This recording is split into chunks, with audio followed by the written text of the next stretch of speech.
আসসালামু আলাইকুম ওয়া রাহমাতুল্লাহ। প্রিয় দিনী ভাই ও বোনেরা, আশা করি আপনারা সকলেই ভালো আছেন। আজ ৬ রমজান থেকে শুরু করে ১০ রমজান পর্যন্ত আপনারা যদি পবিত্র কোরআনের এই তেলাওয়াতটি মনোযোগ সহকারে শুনতে পারেন, ইনশাআল্লাহ আপনাদের মনের আশা পূরণ হবে, গুনাহ মাফ হবে, দোয়া কবুল হবে। কারণ পবিত্র রমজান মাস এমন এক বরকতময় মাস, যে মাসে কোরআন নাজিল হয়েছে হেদায়েতের আলো হিসেবে। প্রিয় ভাই ও বোনেরা, বর্তমান সময়ে মানুষের জীবনে সমস্যা যেন শেষই হচ্ছে না।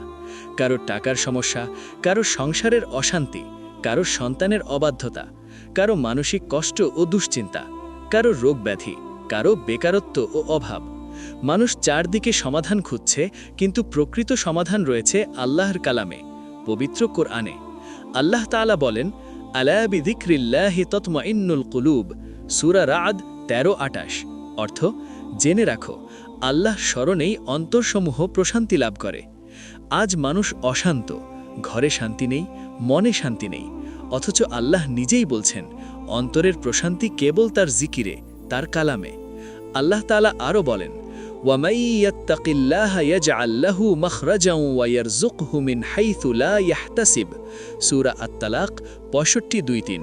অর্থ, যে ব্যক্তি আল্লাহকে ভয় করে, তাকওয়া অবলম্বন করে, আল্লাহ তার জন্য বের হওয়ার পথ তৈরি করে দেন এবং তাকে এমন জায়গা থেকে রিজিক দান করেন যা সে কল্পনাও করতে পারে না।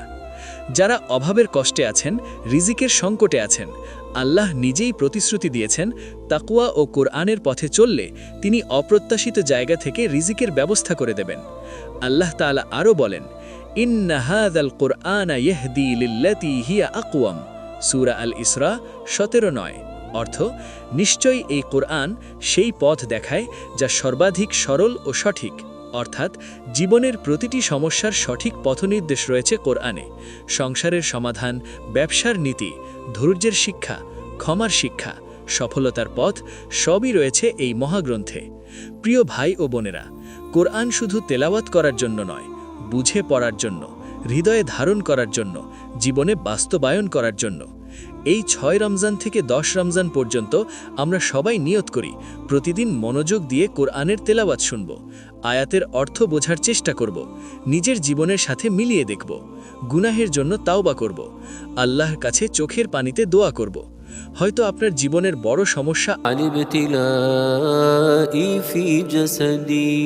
اللهم افتح لي فتوح العارفين بحكمتك